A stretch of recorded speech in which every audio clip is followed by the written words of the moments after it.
And we are live with another episode of Comic Talk. It's that show brought to you by The Keeg, where we talk about this week's new comic book releases, whether they're DC, whether they're Marvel, whether they're indie comics. All these comics come out on Wednesdays, and we're here 24 hours later. As much as we could read in 24 hours, we are here on a Thursday, 5 p.m. Pacific, 8 p.m. Eastern, on Twitch and YouTube to talk about everything that we read this week. If you can see us, you know us. If you can see us, Twitch or YouTube, / The Keeg Show, you can see me. I'm your host, Dimithri Perera, and you can see our guests. But if you're listening to the podcast, then unfortunately you can't see our guests. So let's just introduce them. First, comics, cupcakes, Ambrosia. Hi. What's up? How's it going? Welcome back. Fabulous. How are you? I'm good. It's a good week to be a comic book fan. There's a lot of comics out. Especially for Marvel. What did you say? 75 issues? Yeah, I misspoke and I said 75. But no, 25 is still a lot. 25 Marvel comics out this week. DC, I think, has like 12 or something, which is good. And then there's obviously a lot of like indie comics out.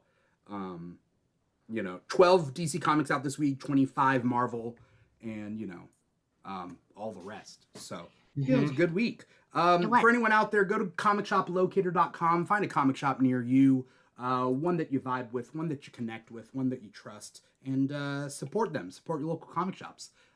Pick up any of these comics that we're going to talk about, Also, if you're out there listening, whether it's live or whether it's on the podcast, let us know you're out there. Like, comment, subscribe, follow, write a review. Write a review. Give us a 5-star review, that sort of thing. Let us know you're out there because it's always nice to see. For example, we got Year of the Collector out there on YouTube saying, "I'm here for Ethan's takes." So what up? That's my boy right there. Thanks for tuning in. I think what Year of the Collector is saying is all you do is take and you never give. That's true. I'm known to be a taker. So I'm sorry, so selfish, but right. All right. Souls, money, I just take. Fair. Let's introduce Ethan. We got Ethan. What up? What's good? AKA It's been Virgo a really good Blade. Week. Yep. It's been a really good week for comics. Ready to talk about them. Very exciting. Also, last week was great too. I picked up a lot. What'd you read last week? Because you weren't on the show, obviously, last week, but like... Right. One World Under Doom. I know, like, Green Lantern Corps. There's... Hold on. Like, several here, I think. Black Lightning, X-Men, Captain America, Sam Wilson came out around the same time as the movie. I was going to do that one, but then Zatanna came out this week, so I was like, I need to talk about my girl Zatanna. I mean, it's not every day that Zatanna gets a solo series. Yes, accurate. And she deserves it, and I need to represent for her. She needs me, so I'm here for her. I mean, I would argue that like Sam Wilson and Zatanna both need you, They do. I feel like I might have talked about Cap before, and I feel like that's where I was like, oh, well, let me do this week, since I had already talked about Sam Wilson in a previous one. That's fair. Mm-hmm. Do both of you guys choose the weeks that you do Comic Talk according to like what books come out? I try to. Ambrosia? Oh, I was gonna say I wish I could. No, I do it off of my work schedule. Yeah, I mean, some people do it off of availability. They're like, I'll read whatever comics come out on the week that I'm available. And some other people are like, I'm available all the time, but I'm only gonna come on the show when I got X, Y, and Z to talk about. So, whatever the strategy is, I get it. I like that strategy because I feel like that's smart. But no, unfortunately, I just do it when I can. I'm envious in a way, because I have to be on this show all the time.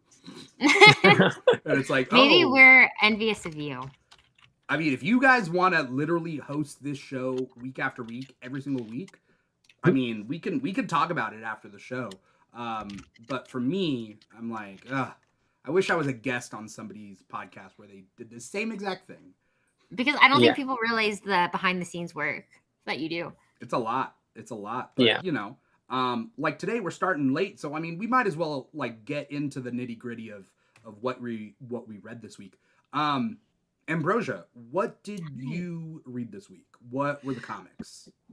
So originally my pick of the week was Miles Morales. Wait, do you want me to go through all of them? Yeah, let's just go through your list. Perfect. I read Miles Morales, Spider-Man issue number 30, Aliens versus Avengers issue number 3, Aliens Paradiso issue number 3, Uncanny X-Men issue number 10, and Exceptional X-Men issue number 6. Are you a big Alien fan? I am. Is it because you're all about the blood and the guts? I am. Yeah. Yes. Yeah. I mean, Stephen King's my favorite author, so. Yeah, he would be. You know, I love that. Thanks, I appreciate it. I also like rainbows and sunshines too. But. Yeah, I mean, it's funny that like Comics and Cupcakes is your TikTok username, but it should have been like Comics and Cupcakes and Carnage, you know? And I love Carnage. I know you do. Did you read Carnage last week? The Eddie Brock Carnage #1? I did. I really liked it. I surprisingly liked it. I think it's a new spin on it, and I'm cool with it.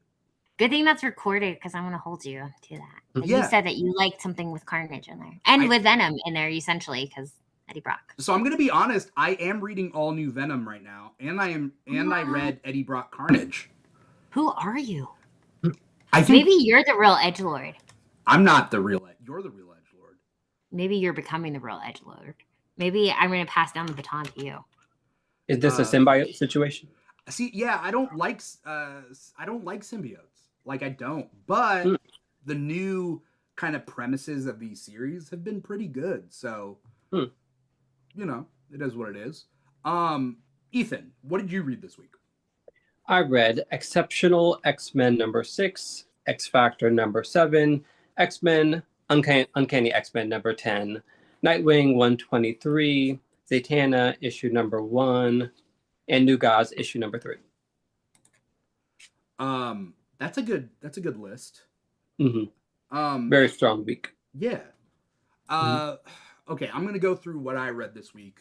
I read.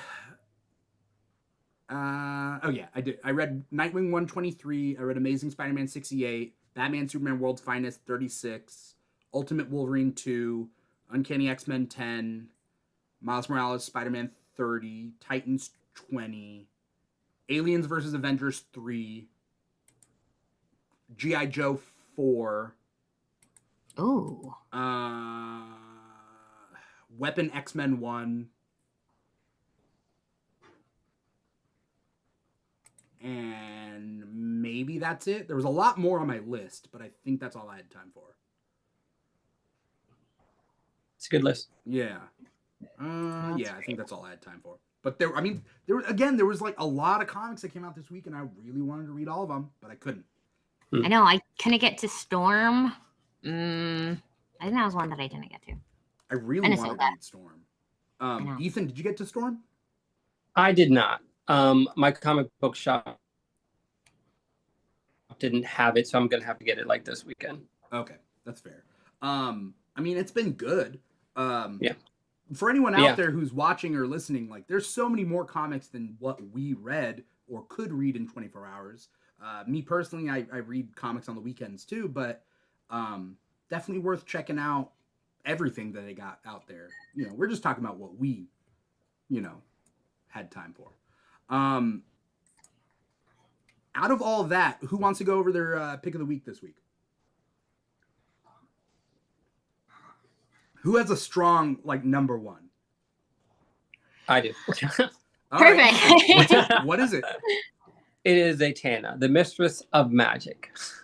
Tell me what the premise of this new solo series is, because I wanted to read it. I didn't get the chance to read it, but, like, what's the premise? Okay, so she's in a new theater. She's still in San Francisco. She's in the Terpsichore, and there is this new mysterious being known as the Lady White, and she lives like within this poster. But she used to be like this famous like musician, and she was involved in film and theater. And basically, what happens is she grabs Zatanna's crew and pulls her into these different movie posters, and Zatanna has to go through them all and save her peoples. It's a really cool concept. The art and the writing is amazing. It's by Jamal Campbell. He, to me, is one of the best in the business. He's so consistent, and he just produces some of the best work like coming out today. Zatanna was very strong. I feel like he captured her voice really well. I like how proficient she is, but she's also like imperfect in very interesting ways. And also the mystery of the Lady White is very fascinating of like how it ties into her story, because there's like this fantasy introduction that involves Zatanna, but you don't know how exactly they relate to each other. There's a lot going on, but it's all good. What sometimes when like these characters get new series, I feel like the premises are built sort of like as a mini series. Is this a mini series or ongoing, or? I believe it's a mini series, but fingers crossed, if it sells well, it'll continue to become an ongoing. So hopefully that happens. Do you feel like this has the legs to last as an ongoing? Absolutely. I feel like Zatanna, you can tell endless stories with her, especially like DC Magic's arena is always super strong, and Zatanna is at the top of it. She's a very well established character. To me, she's one of DC's main divas. It's Wonder Woman, Black Canary, Vixen, and Zatanna. To me, those are like the top four. And I feel like you can tell endless amounts of stories with her. And I love seeing this corner of the DCU, which sometimes gets neglected, but it shouldn't, because it is so fascinating. I mean, I love DC's magic side better than I like Marvel's magic side. Mm-hmm. Yeah. Are you the same I feel way? like, yeah.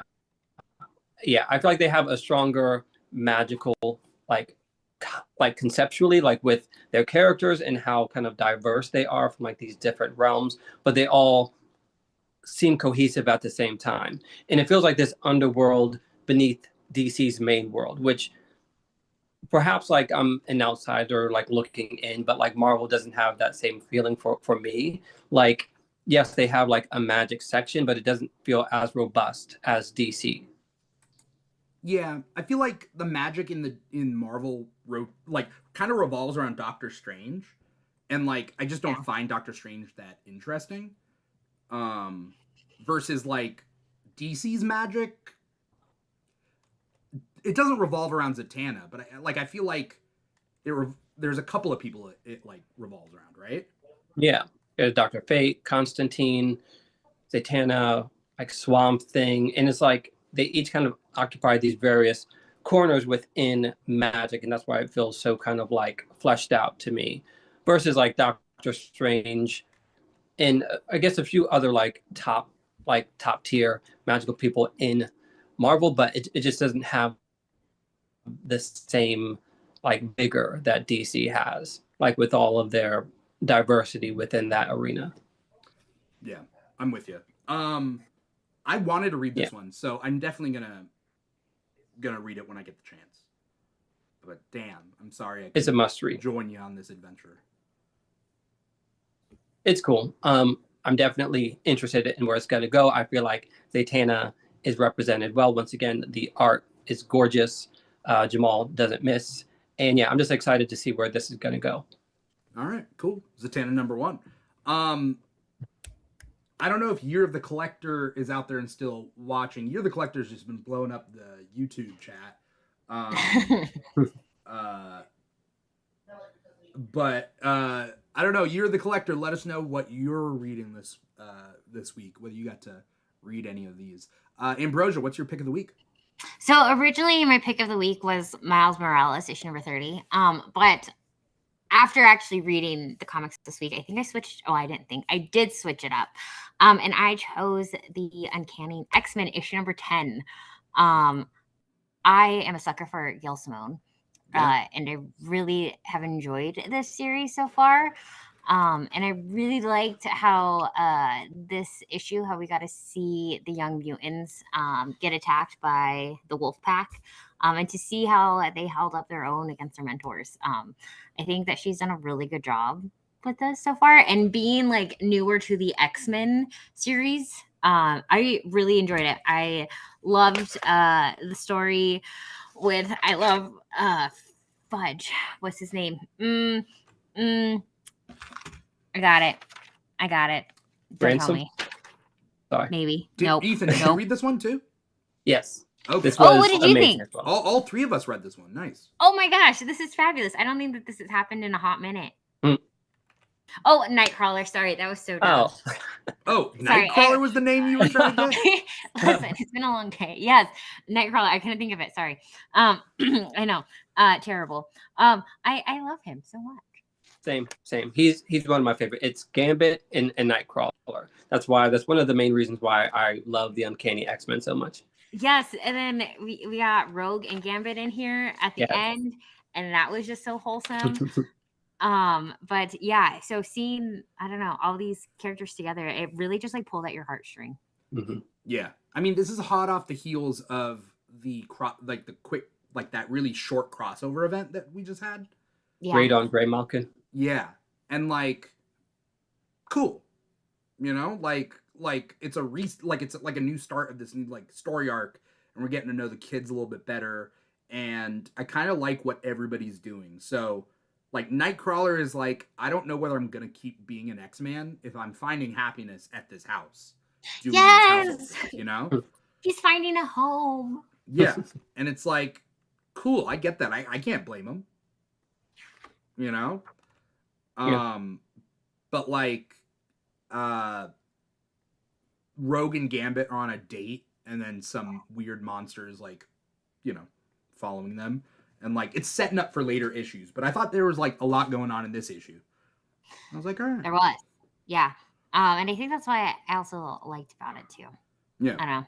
I have really enjoyed the series, and yeah, I felt it was so wholesome. Yeah. So I think I chose this one as my pick of the week. All right, very nice, very nice. For me, and for anyone out there who does or doesn't know, is like, I ask like Ambrosia and Ethan and like the guests that we have on the show beforehand what their recommendations are, so it's like before we even get a chance to read it. And we just got to make the best judgment that we can. So sometimes our pick of the weeks aren't necessarily matching with what the graphics are. Year of the Collector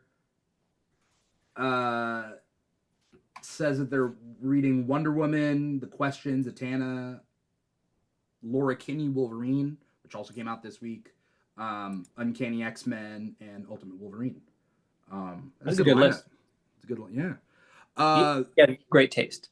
Pretty good taste.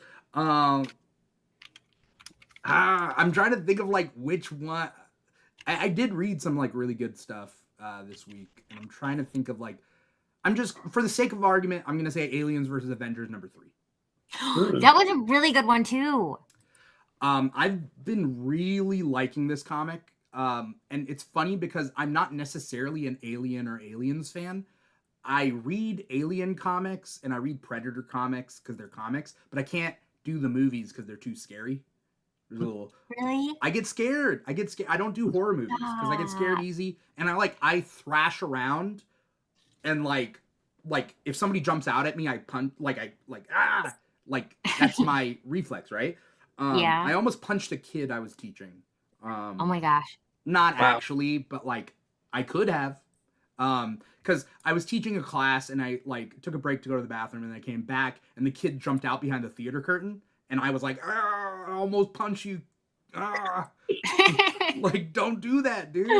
So like, I can't stand jump scares. I can't, do all that. So, I don't watch these movies, but like comic book wise, I can stand it, and I can like, do it. And like, it's Aliens versus Avengers, and it's this alternate timeline also that's in the future of the Marvel universe, and like I think this is Hickman. Yeah, it's Jonathan Hickman. He can do whatever he wants with this like alternate timeline, and it's really cool. You don't know who's gonna live and who's gonna die, and the premise of this issue is there's like the ship that leaves Earth with Carol Danvers, Tony Stark, Miles Morales, they leave Earth with like humanity to hopefully like take humanity to safety.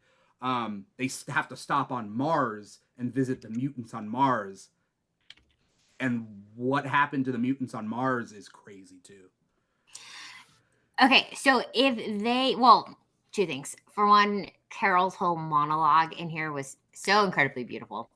Second, since you don't watch alien movies, but if they ever came out, hypothetically, with an Aliens versus Avengers movie, would you watch it? Oh, yeah, for sure.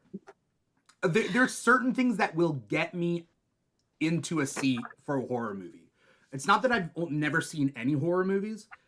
I have to pick and choose what is worth it to me. So back when I used to watch The Walking Dead, up until I stopped watching The Walking Dead, yeah, sure, that got me, like, I was like in it, you know. Anything Jordan Peele, like Jordan Peele movies, oh yeah, I'm going to be in theaters for any Jordan Peele movie, even if I get scared. Like when I was watching Nope, I was watching Nope with like my hand like over my eyes for the chimpanzee scene. So tense, and I'm just like, I can't, like I want to look away, but I can't look away. So I will make exceptions, but I'm not a horror fan. No, it's not one of your top. Yeah. No, that makes sense. So see, you are turning into an edgelord because this was your first like an Aliens that you chose as your top pick. Granted, it also is the Avengers, but no, I think Hickman has been doing such a good job with this storyline and Mr. Sinister, and he's just the worst. Oh, Ethan, did you read this one? I did not. Even though like I'm like a late in life like Aliens fan. Yeah. Like I kind of like saw the movies a few years ago, but now I'm into it, but I haven't gotten into the comics yet. If you get into the comics, you should start with Aliens versus Avengers. Those are my favorites. I feel like a lot of it's Alien, like not that big. There's only so much you can do with Aliens, right? Right. Yeah. And so if you go into them, I think you should start with Aliens versus Avengers because it's a lot of fun. It's like two of our favorite things, like superheroes meets aliens, and it's great. Yeah, okay. I'll check those out. Yeah. All I can say is that like the way Hickman writes Mr. Sinister in this is very similar to the way he wrote it in the Krakoan Age, and it is Mr. Sinister 100%. And like what he does in this issue, it's so fucked up. No, it is. And I also love Logan in here. Yeah. Yeah. I don't know. The whole thing, he's just done a really good job. I didn't realize like how much I enjoyed this issue until reading it today and trying to choose. I think this one was one of my second ones. Yeah. But yeah, I didn't realize how much I enjoyed the Avengers until this issue. I want to go to Alien Paradiso. I didn't read this one, but I've read the first two issues. But Alien Paradiso issue number 3, Ambrosia, you read this one, right? Yeah. I just want to hop over to it while we're talking about it. If you have read, this was like one of the first comics I read this week. I feel like it wasn't one of my favorites. Okay. Especially after like 1 and 2. I was expecting a little more. But yeah, it wasn't. I like the first 2 issues enough. Like it's just an alien story. What if aliens got loose on like a resort planet, right? You didn't read issue 3, right? I didn't read issue 3, so yeah, nope, and you didn't miss much, but yeah, it was good. But I think comparing it to Avengers versus Aliens, it just didn't hit. Yeah, and I mean, Marvel has the 20th Century Studios rights, so what goes under that is Alien, Predator, and Planet of the Apes. So every so often, Marvel will make a Planet of the Apes comic. Have they recently? Not recently. The last one they did was a tie-in with the original Charlton Heston timeline, Planet of the Apes, like the first movie. But then before that, they did a miniseries that tied in with the current timeline of Planet of the Apes. So, you know, it just depends on what Marvel wants to do. No, that makes sense. But I haven't really read anything else by Steve Fox. Did he do Paradiso? Yeah, he's the writer on that. But yeah, I think it's a good mix of science fiction and suspense. Yeah. But, you know what Predator movie I did watch is Prey. Oh, did you like that one? Oh yeah. Yeah. Again, Really? it's like I had to watch it. But you haven't watched the newest one. That's the newest one. No, Prey isn't the newest one, is it? Isn't that? No, I feel I like think so. they're... That's the one that came out on Hulu, but it should have been in theaters. Prey is the Native American one. What was the other? Oh, no, Romulus. Oh, that's the Alien movie. Yeah. I don't watch the Alien movies. Oh, you don't watch 80. Okay, sorry. But like you watch Predator. I could. Missed that. But yeah, Prey being Predator based, like I watch. That makes sense. Yeah. That makes sense. Sorry. Wrong. Sorry. Yeah, that makes sense. Again, I can't. Ugh. Alien Romulus. Yeah. Dreamer DC Comics is on YouTube right now in our chat. What's up to Dreamer saying it's Alien Romulus. Yeah. Let's get through these other comics. Any other comics like really stood out to you this week? I think strangely enough, X Factor rose to the top for me. And I think because other comics were good this week, but I feel like what X Factor kind of did with the One World Under Doom was interesting because obviously it's a tie-in. That's like the main thing that's happening in Marvel right now. And I like the concept of there's this place called Gagosha, as in like gig. Wait, by what? the way, Gagosha. It's ruled by an ever-changing algorithm. And basically, obviously, like in the shadow of Genosha, but basically everyone there kind of signed up to have their like bodies to be like chosen and controlled by this algorithm, so they don't really make choices themselves. And the whole premise is that if Doom gets to this place, he will be able to conquer this island. So they have to like the algorithm.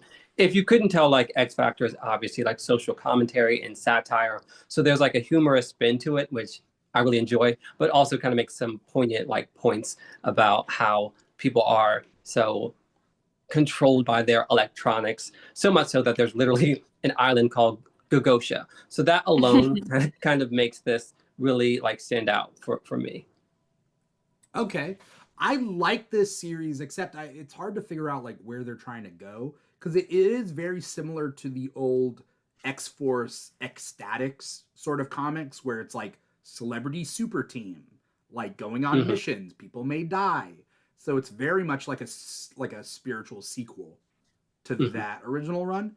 But I mean, it's written by Mark Russell, who wrote the Flintstones comic, which is one of the best comics of the 21st century. Like, I don't know if you guys... Have you read the Flintstones comic? No. I have not. It's 12 issues of the most cutting satire in comics. Like, it talks about... It's almost like it channels the Vietnam War, but it has cavemen versus tree dwellers in this, so it's like prehistoric times, but it's funny and there's puns involved, but there's also like really deep like social satire. There's like a story arc in the Flintstones comic where monogamy it's like monogamy, they treat monogamy like same-sex marriage, because back then in prehistoric times nobody was monogamous.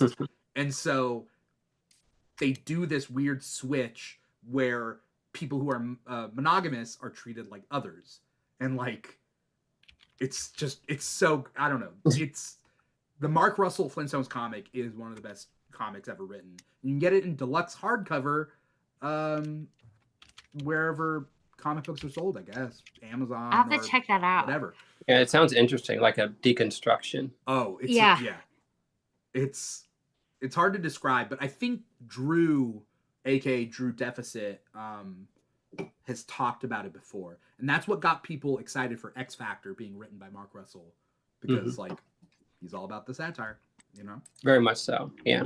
And I feel like that's what like I'm gravitating towards that now. I sometimes feel like I get a bad rap of like taking comic books seriously, because like, but it's more about like staying true to the tone of whatever it's doing, you know. And I feel like what X Factor is doing, it like harkens back to, not that it's the same thing, but like Justice League International, whereas like for that book you have like Martian Manhunter and he's like acting like a little bit, you know, different, but it suits the tone of the book. So I'm more in line with like the story suiting the need of everything else. I'm with you. As long as it fits within the universe, I can buy it. Yeah. Like, okay. Oh, he wrote Fantastic Four life story too. I didn't realize that. Oh, okay. Interesting. I wasn't a fan of Fantastic Four life story as much as Spider-Man life story. Spider-Man, yeah, but yeah, Spider-Man came and hit hard, so I think it was a really hard comic to follow. Yeah, I would love an X-Men life story. That'd be sweet. And Ethan, have you read any of the life stories? I have not. So the premise of the life stories is that the characters age in real time from when they were first created. So the Fantastic Four age in real time from like 1963 or whatever, and they are the Fantastic Four, and the decades pass and things change. And so Spider-Man's the same way, where like Peter Parker gets older and older as we get to modern time, but then the stories of each decade are influenced by the stories that were in the comics of that decade. So like Miles gets introduced in like the 2000s to an old Peter Parker because of the way the decades are working. So there's like that, but I would love an X-Men life story. Yeah, that sounds very cool, just because, you know, as a concept, comics, it's always like in flux because they're trying to like remain in a certain age, but then time moves forward and then it's like things go like out of style, out of date. So it's cool that he's like following like time in real time. Yeah. It's a really cool concept. I wish Marvel would. Part of which I wish they would capitalize on it, but also I'm glad they didn't like run away with the idea, because like it's only a matter of time till it's like Punisher life story, Guardians of the Galaxy life story. Here's the Hulk life story, and it's like overkill. Because they did that with The End. I don't know if you guys remember The End. Every Marvel hero got like The End, which was an alternate future in which they're old and dying, and like there was like Punisher The End. There was like I forget who else got The End. I think there was like Spider-Man The End. I forget, but there was the Hulk The End. It was just like, I don't know. It was weird, but whatever. I'm gonna sidestep to Amazing Spider-Man 68, because the 8 Deaths of Spider-Man have been like I've been hooked on it, and I don't know. Did that come out this week? Yeah. Yeah. How did I not get that? It's weekly right now until this arc is over, and then they're gonna restart it in April with a new number 1. How did I not get that issue? Because it's weekly and people are like missing out. Oh my gosh. No, because it wasn't in my pool box. This is so sad. Oh, please tell us. Well, I've been loving this arc, which is essentially that like, Ethan, have you read this one? No. A lot of people are skipping it because the previous run left a bad taste in their mouth, but this run is primarily written by Joe Kelly, who will be writing issue number 1 that comes out in like April. And Joe Kelly is an underrated comic book writer, in my opinion. Like, he wrote a really good Justice League run. And so, because Joe Kelly, I think, wrote Obsidian Age, which is one of my favorite Justice League stories. Yeah, that was good. Yeah. And so So Joe Kelly, essentially this is Doctor Doom is Sorcerer Supreme and Doctor Strange is not, and all responsibilities of Doctor Strange now have to be handled by Doctor Doom, but Doctor Doom doesn't want all the responsibilities. One of the responsibilities is once a year, I think, the Sidorak, which is the entity that powers the Juggernaut.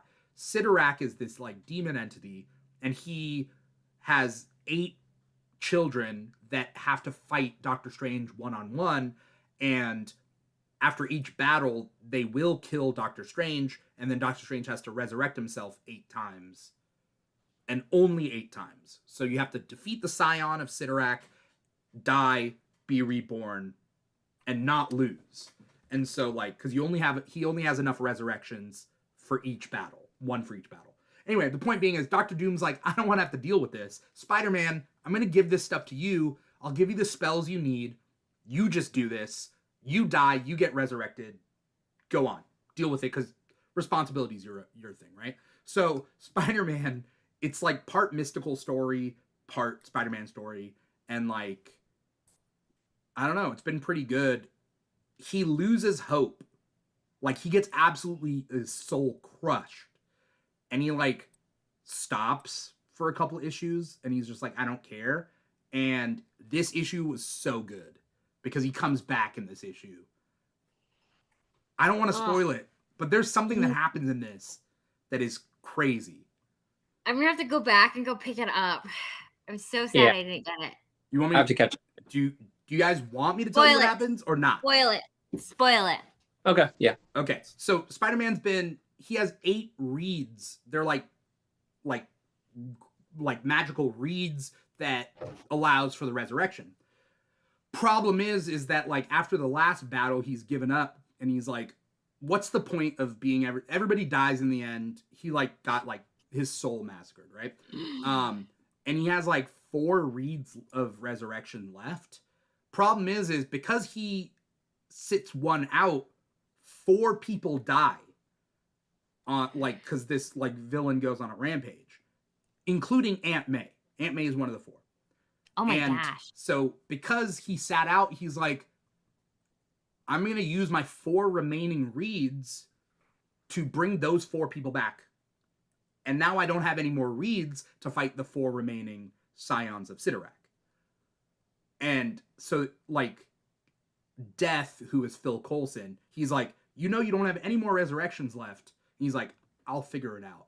So he resurrects those 4 people, which I think is a very Peter Parker moment. He's of course, I'm so stupid. Why was I sitting out this whole time? I could have prevented these deaths. I will figure out my own resurrections, whatever, later, So now he's back in the game. And I thought it was cool. Oh my gosh. Nice. Yeah. I'm going to have to go pick it up. I can't believe I missed out on that one. Yeah. It's a good one. Cool. Let's get through the rest of the stuff that we got. I've been talking about Amazing Spider-Man for too long. I'm sorry. No, please do, because I am so glad you brought that up, because I didn't even realize that it came out this week. Yeah. Because I'm typically the Spider-Man is always on my pull list. I don't know how I didn't realize it might be the way it's listed, because this issue was 60. It was 68, but it was 68 deaths. Oh. It's listed weird. So it's 67, 68 deaths, 69. And it's I don't know. They're all 8 deaths of Spider-Man, so I don't know why it's listed that way. So it might be a listing error. I have to go figure it out. What's another good one? Ambrosia. Speaking of Spider-Man, yeah. I read Miles Morales Spider-Man. Did you like it? I did. So it's the Pool's Blood. I think it's part 2. Pool of Blood, right? Pools of Blood? Pools of Blood, yeah. Because we have Deadpool's daughter in here, Allie. And so Deadpool isn't necessarily my favorite all the time. But I've enjoyed his daughter quite a bit in here, which I think she is what really made this issue great, or made it good. I mean, Miles is great, don't get me wrong, but sometimes Deadpool gets repetitive. And so I really like the team and the partnership that he has with his daughter. Yeah. this is the crossover event between two Cody Ziegler comics. Cody Ziegler writes Deadpool and he writes Miles Morales, and so he's doing like this like 4-part crossover event between the two titles. And so yeah, and I didn't realize that he wrote Deadpool until reading this. Yeah. But yeah, I think I don't know, the conversation between Miles and Allie after there's a teleportation incident that went wrong was really good. And I don't know, it just talks about your flaws, which I think we all have. We have Miles and his clone shift in here, which was an emotional turn when Deadpool mistake shift for Miles. And but yeah, it was good. I really like Allie. She's cute. Yeah. What's cool about this issue is that it repeats the events of the Deadpool issue that's the first part of the crossover, but whereas that starts off with Deadpool and his side, this starts off with Miles and his side, and then leads us into what happens and then after. So, are you reading Deadpool? Yeah. Yeah. Oh, cool. And did you read this issue, or have you read the other Miles? Pools of Blood? Yeah. Yeah. I'm all up to date on that. Like even the whole Anansi thing. Like I love the fact that like Miles is having like Anansi's kind of pestering him, and like I don't know, it's cool. There's a lot of stories that like you can. So have you enjoyed the crossover between like reading Deadpool, reading Miles, and then reading them together? I'll be honest. I kind of liked both of these series separate. Okay. Like I didn't need them to cross over, but like whatever. Well, see, and then that's how I felt with Deadpool. Like I didn't feel like Miles needed Deadpool, but I really enjoyed the story of Allie. Yeah. I don't know if you guys read Weapon X-Men #1, but this is one of the ones I didn't get to that one. I really wanted to read it this week. I was like, I was very excited for it because Thunderbird is in it, and like, I'm a big giant size X-Men #1 fan, and like Thunderbird dying so early was a big deal. And so Weapon X-Men has Thunderbird, Chamber, Deadpool, Wolverine, and Cable together in this like, Weapon X-Men sort of team.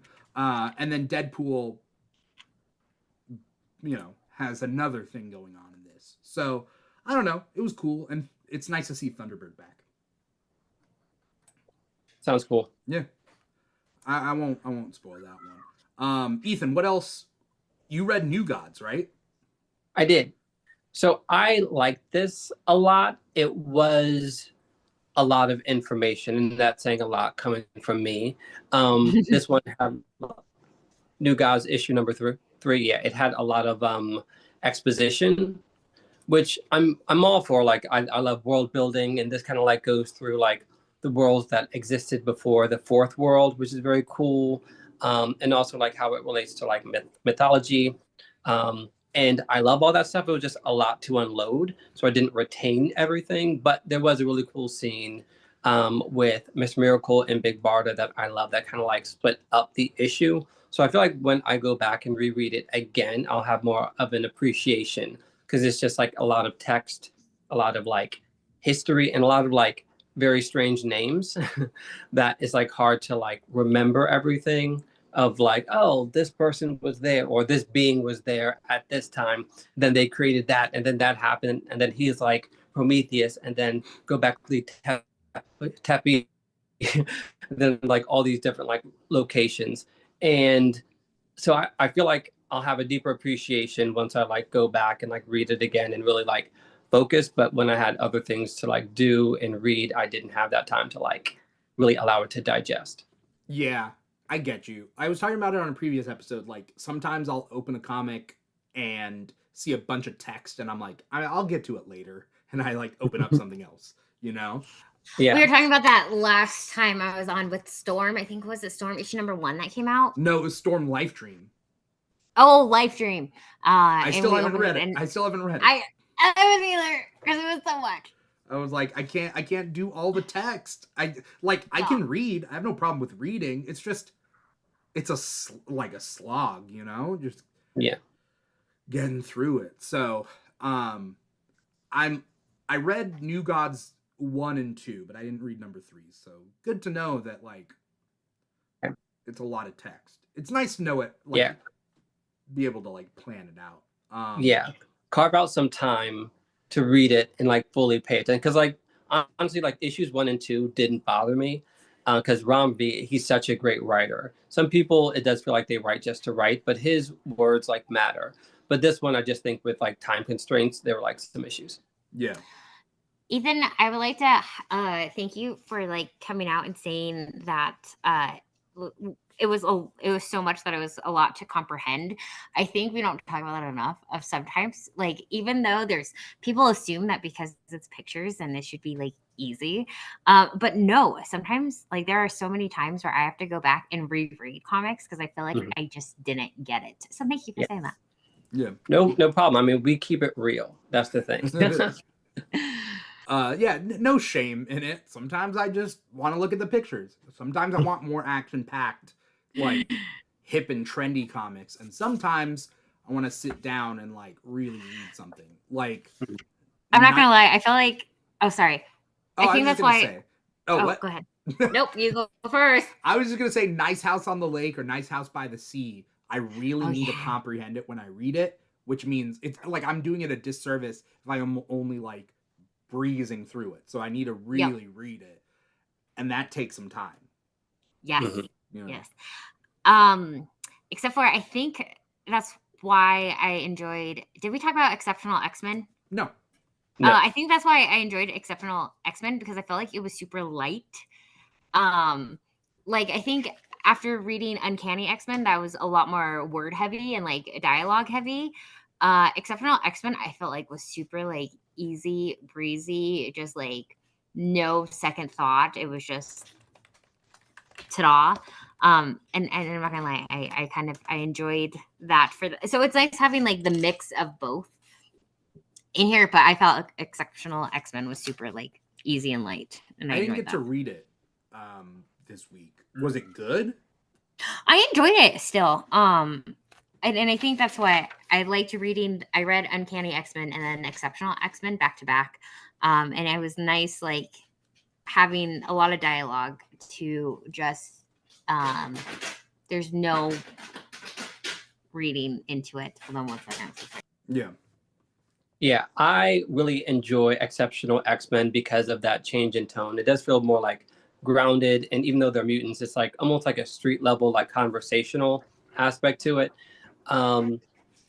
Also that we got more Iceman this issue.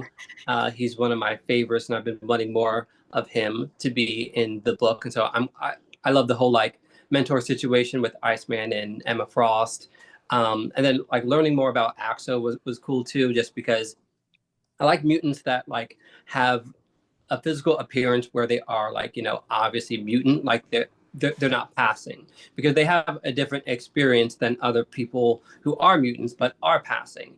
And I like that this book is going into that, because just because they're mutants doesn't mean that they have the exact same experience. Oh, 100%. And I feel we see that on a day-to-day in our reality. Mm-hmm. Not to bring this back into education, but I teach SPED and we talk about all the time invisible disabilities versus visible disabilities. Mm-hmm. And I had a student do a presentation on it because she is on the spectrum and struggles socially. But kids don't see that because she appears very normal. And so I love that they talked about this. And this is a comic that I would totally bring into her to read because of the they're mutants. It looks different for everyone, and I just thought that was a great concept. Yeah, I mean, I think X-Men being allegories for marginalized communities kind of has a responsibility to not make all the X-Men let's just say your X-Men squad just super sexy human looking people, right? It's important that X-Men have characters like Nightcrawler and Beast and Some even Nightcrawler and Beast aren't even ugly mutants, right? But like some of the more grotesque mutants should be visible on the squads, like so they're not all passing. You know. Precisely, and I feel like it opens up an interesting conversation. And you are right, like X-Men is the perfect vehicle and also like almost imperative to show these diverse perspectives. Yeah. And that's what, this issue really talked about in here with Axo. And yeah. Yeah, it was good. Nightwing 123. Who read that one? I read that. I read it too. This was a very solid issue. I don't think it was like a standout. I really love what he's doing with like the gangs and like the Flyboys and the Teddies. It feels like Bloodhaven is like world building, and I love like Nightwing's interaction with the gangs. With that said, I do kind of wish that this issue like went to 10. I felt like it like oscillated around like 7 and 8. And I was kind of waiting for like something exciting to happen. Not that I have to have it all the time, but also like, I don't know, after last issue, which was really, really, really good, like I kind of wanted something that was kind of like a bang standout moment. It wasn't bad. It just didn't reach the peak that I kind of wanted it to. Yeah. I thought like they world built for this history of Bloodhaven where like the virus or whatever kind of like they buried it underground in this like underground bunker, that sort of thing. Mm-hmm. But like, yeah, I don't know the weird fly people. It's kind of weird, but all right, cool. I guess we just got finished talking about mutants, and then now you're gonna talk about the Flyboys. I'm sorry, like the Flyboys are weird, but all right. You've learned nothing. What's that? You've learned nothing from X-Men. Yeah, I'm sorry. Hypocrite. I'm sorry. Yeah, I mean, I actually like that. Like Nightwing is going into these like weirder like spaces of like Flyboys and Teddies, and like the gangs are kind of like supernatural and weird, just because it gives it like a different type of almost like supernatural tone to it, and him having to deal with these essentially like mutants in his own way, and him like seeing them as humans, even though they're Flyboys. Yeah. How did this issue end? I'm trying to remember. Let's see, how did it end? It was like, oh, I remember. It was that lady making a deal with the mayor, Dick's half sister, at the same time. Yeah, that's what it was. I don't know. The gang war in Bloodhaven is ramping up, and I'm interested to see where it's going. Yeah, and like with that said, I do think that it's gonna like build up and probably explode. So I'm not like complaining too much about it. And they're setting up those pieces now. Yeah. Yeah. Well, wait, sorry. One thing. I do really love the Nightwing when his symbol lit up. like he was in the dark searching. Yeah. And like his Nightwing symbol like shined like a nightlight Nightwing. Yeah. That was dope. I know it sounds simple, but that made me very happy. So that was like the standout moment for me in that issue. Yeah. I just have to say that. It's also kind of funny because like his mask should have like night vision or something in it, right? But like, yeah, it should, and I feel like it does because I know Tim Drake's Robin had that. But just visually speaking, it was really cool to see. Yeah. All right. That might be. Was that everything that you guys read? Because I got a couple more that I read. That was it on my end. Yeah. Yes, that was it for me. All right. Batman Superman World's Finest 36 is written by Mark Waid. I forget who does the art on it. Floronic Man is a pretty cool villain, which is kind of funny because like DC kind of upgraded Floronic Man. Because he used to be, should I say, Moronic Man, you know? Kind of weird looking, elf looking kind of guy. But now he's like this like plant demon essentially, right? Like he can just make himself. He's like the opposite of Swamp Thing in a way. And Floronic Man just was on the newest season of Harley Quinn. But like this one was interesting because like Batman and Superman were in Atlantis, but then Floronic Man was there, and like I don't know, it was kind of cool. It wasn't my absolute favorite, but it was cool, and I'm okay with that. A book that I thought was kind of a letdown is Ultimate Wolverine #2. Oh, really? I just think that like they've set up Wolverine as the Winter Soldier, essentially, but like they're not doing anything different with him other than like what Weapon X did to him in the main Marvel universe. Like he's going on hit missions. Okay. What else? Like I don't know. Like I don't know. It's you would think Ultimate Wolverine would be a cool book. It is if you just want to see like heads getting chopped off. If that's all you want, great. This is gonna do it for you, you know? But like the story is kind of lacking. That makes sense. Yeah. Titans #20 I loved, but also because I'm a fan of like romance in my comics. Like so like this From cover, edgelord to romance. I'm not an edgelord. You are. You I'm just not. What? I'm all about the romance. I'm all about the shipping, that sort of thing. And so like Titans #20, even the cover is like a parody of old romance comics. But basically like Raven can't control her empathic powers, which means like she'll take somebody's emotion and then amplify it to everybody else. So like there's a scene in this where like she's in love with Beast Boy, and Beast Boy's in love with her, but then she amplifies love to everybody in the park, and everybody starts making out, and like it's just kind of funny in that respect. There's also a scene where Roy Harper and Donna Troy make out, and then they're like, oh, it must be Raven doing this, and it's like, oh no, Raven's like in another city right now. You guys literally just made out to make out. Oh, okay. That's funny. That's listen, it's February. Love is still in the air. Love is, yeah. You know, True. That's why I only kiss people in February. The rest of the months, no. That's the only way to do it. Yeah. That's how you celebrate, you know? Yeah, you don't give Christmas gifts every month of the year, so you shouldn't be kissing people any a month that's not February. Come on. Got a point.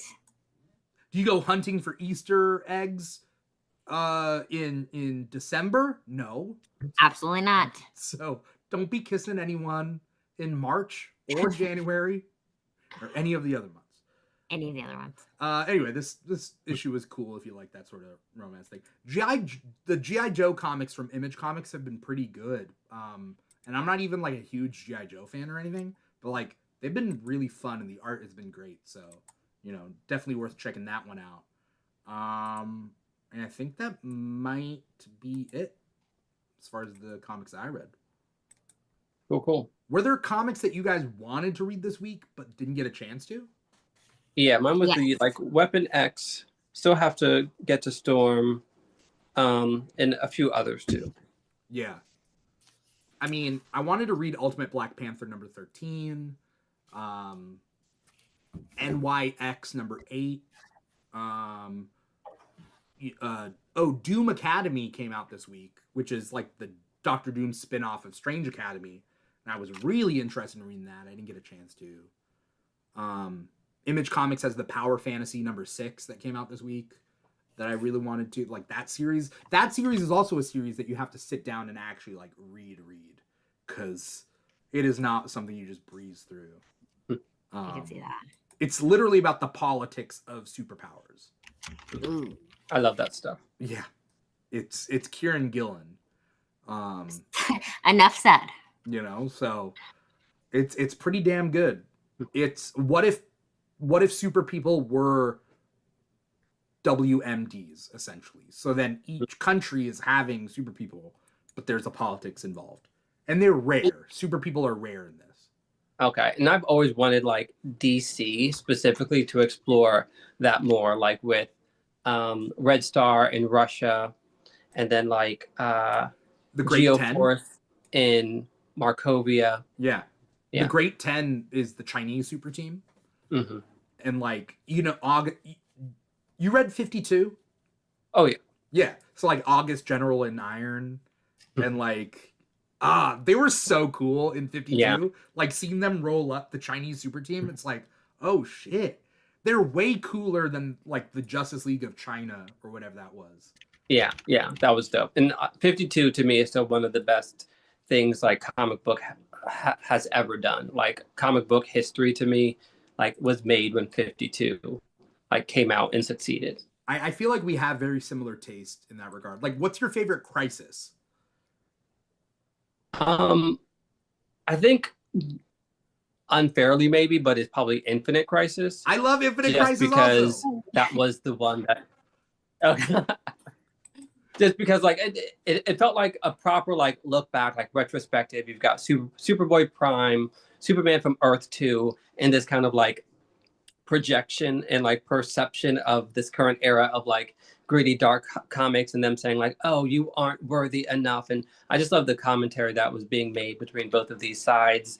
And also it involved like my favorite characters of like Connor Kent Superboy, Tim Drake Robin. Like they were all like living, I would say, their best life, but it was like horrible, but they were part of these stories in a very like consequential way. So Infinite Crisis to me is top tier. Yeah. I love Infinite Crisis. Also the tie-in comics, like the Secret Six comic that came out. You know, Secret Six, Day of Vengeance, like they were hitting hard during that era. And that's why I think I said on a previous thing that like this is the first time like with the All In and the Absolute Universe where I'm getting like a taste of that like 52 and 1 year later type of like initiative that's very cohesive. So I'm very happy right now as like a DC fan. Yeah. I forgot about 1 year later. 1 year later was so good. I loved it. I loved 1 year later.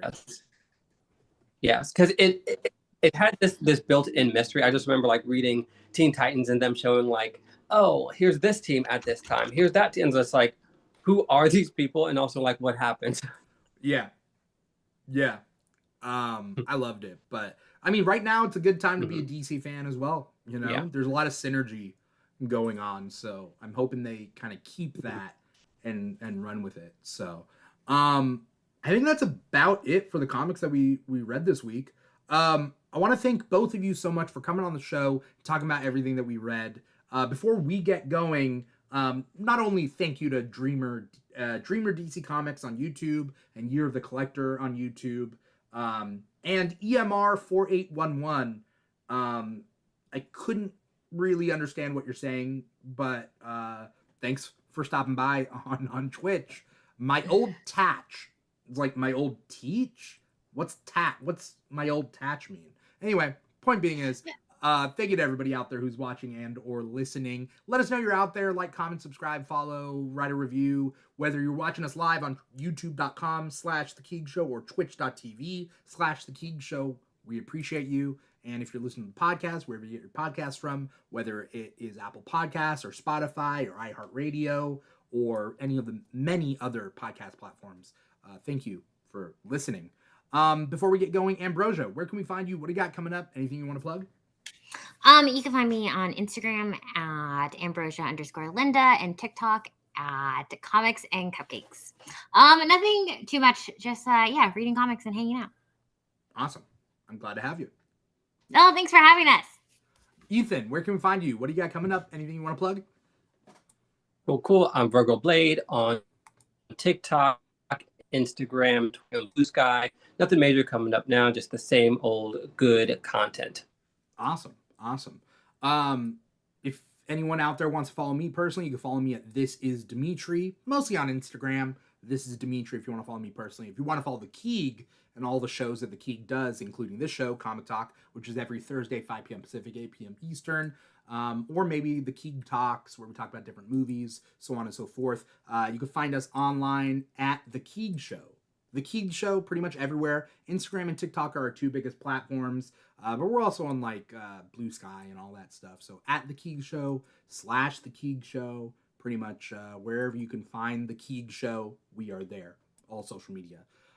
Go to comicshoplocator.com, find a comic shop near you, support your local comic shops, and also support your local public libraries, because that's super important as well. Comic shops need your help, and so do public libraries. Reading is a big deal. And so 100%. Kids need it, adults need it, and I think the coolest part about reading, whether it's comics or novels or whatnot, is like having people to talk to about it. So I, think of Comic Talk as your like comic book club in a way. So, tune in when you can. We'll give our recaps. If you are in Chicago in April, go to C2E2, which is sort of Chicago's comic convention that they do.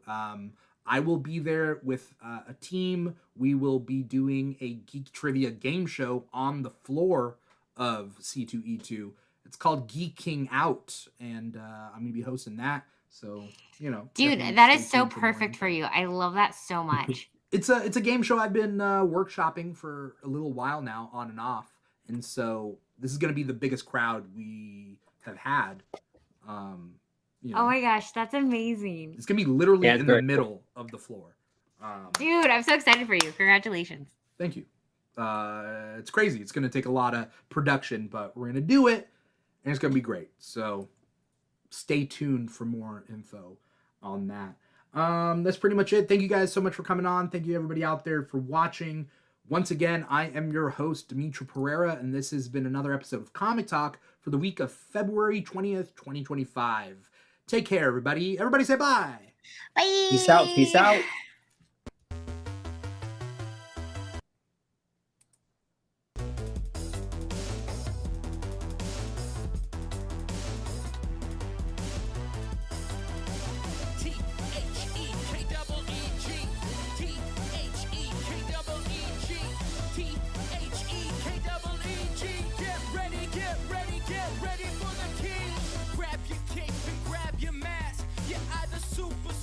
Super fast, gotta beat the boss and get the loot, cause it's the king, and we got geek news.